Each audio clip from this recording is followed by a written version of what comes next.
जय जिनेन्द्र। पिछली बार हमने भजन की जिस पंक्ति की चर्चा की थी उसी को आगे बढ़ाते हैं। हमें कष्टों से मुक्ति की बात न करके, उसकी याचना न करके प्रभु से अगर मांगना ही है तो ये मांगना चाहिए कि भगवान मुझे कष्टों को सहन करने की शक्ति दो, क्योंकि ये बात तो मुझे समझ में आ गई है कि कर्मों के फल तो मुझे भोगने पड़ेंगे।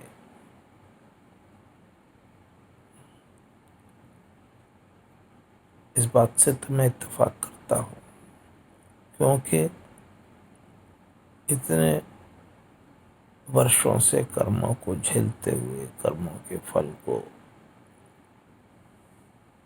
झेलते हुए मुझे इतना समझ में आ गया है। अब कर्मों के फल देने की बात आने से पहले हमें उसकी जड़ समझनी चाहिए। कर्मों का बंध जो होता है वो कैसे होता है और ये कर्म क्या करते हैं, कैसे उनके अंदर फल देने की शक्ति आती है। कर्म जो है कहाँ से आते हैं? तत्वार्थ सूत्र में एक सूत्र है, काय वांग मने कर्म योगा।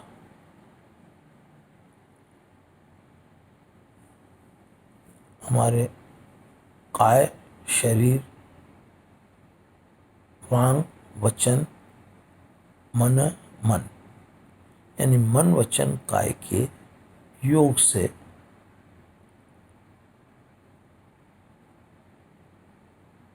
कर्मों का आश्रम होता है और बंध होता है। आश्रम मतलब कर्मों के आने का द्वार खुल जाता है और बंध कर्म आत्मा के प्रदेशों से एक में एक हो जाते हैं, उसके साथ बंध जाते हैं और तब तक के लिए बंध जाते हैं जब तक वो अपना फल न दे दे, या हम तब से उस कर्म को जला न दें, तब तक वो कर्म हमारे साथ रहेगा। ये आत्मा, ये जीव हमेशा से था, है और रहेगा, लेकिन ये शरीर हमें इस जन्म में मिला है, ये नष्ट हो जाएगा।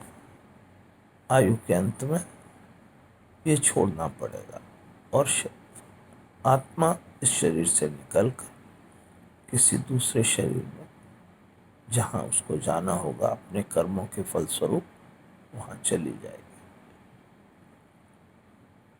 इसी तरह इस जीव की यात्रा चलती रहती है कर्मों के फलस्वरूप।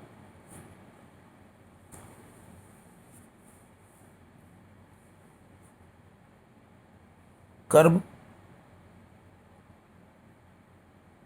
मन वचन और काय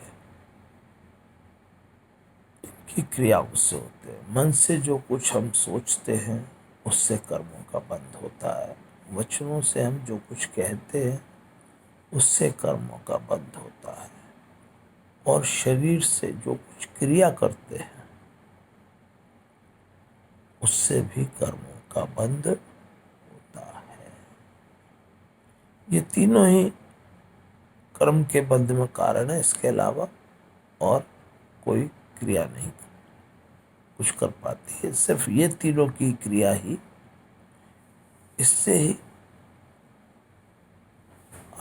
आत्मा के प्रदेशों में हलन चलन जो होता है उससे कर्मों का बंध हो जाता है।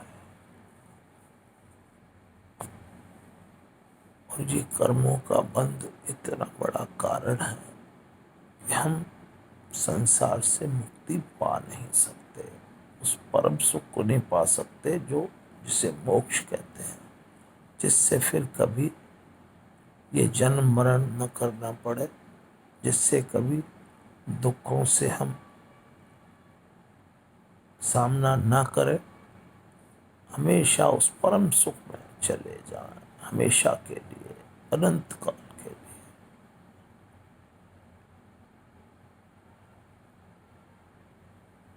अब सबसे पहले हम इस सारे सिस्टम को, इस प्रणाली को समझने का प्रयास करते हैं।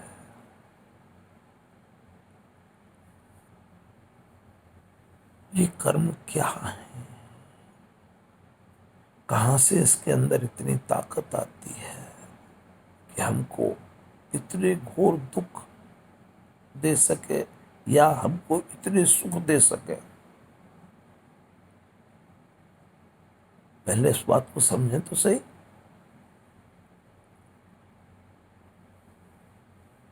कर्म हम जिस समय भी करते हैं, मन से, वचन से, काय से, उस समय हमारी मन स्थिति कैसी है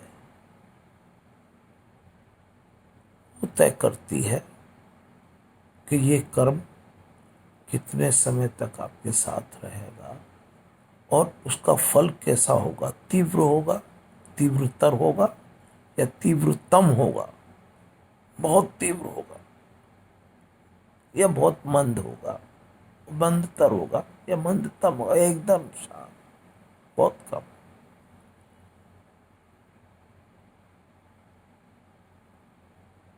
तो इस बात को समझने इस तरीके से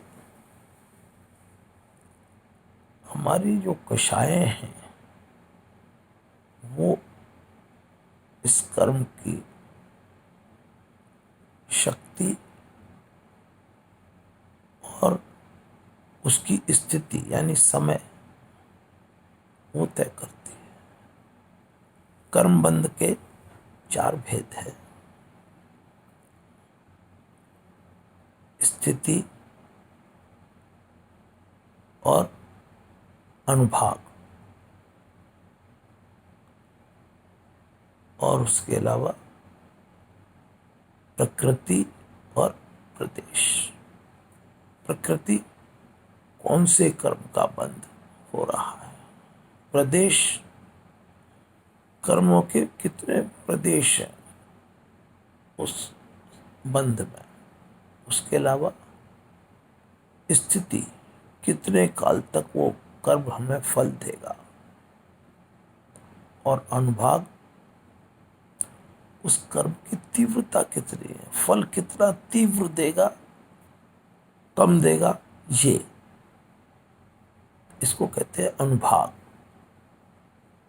एक ही कर्म का फल ऐसा भी हो सकता है कि आपको कोई गाली दे के चला जाए, और उसी कर्म का फल इतना तीव्र भी हो सकता है कि आपको कोई जान से मार दे।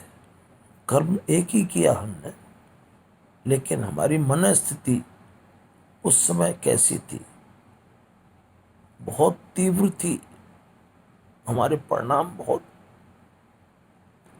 बहुत अधिक क्रोध था उस समय। मान लीजिए मान कषाय बहुत तीव्र थी, मायाचारी करना चाह रहे थे, या मन में लोभ इतना था, क्रोध मान माया लोभ, इनमें से किस कषाय की क्या तीव्रता थी उस समय, वो तय करती है कि आपका फल कैसा होगा और कितने समय तक आपको उसका फल भोगना पड़ेगा। ये दोनों बातें इस बात पे निर्भर करती हैं।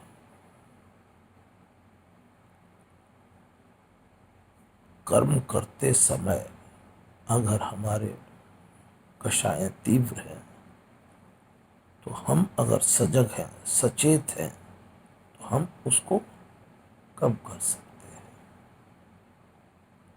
कर्म का बंध तो हर समय होता रहता है, लेकिन अगर हम हमारे समता भाव है, एकदम शांत भाव है, शांत परिणाम है, तो कर्म का फल, अगर बुरा कर्म हो रहा है तो उसका फल तीव्र नहीं होगा।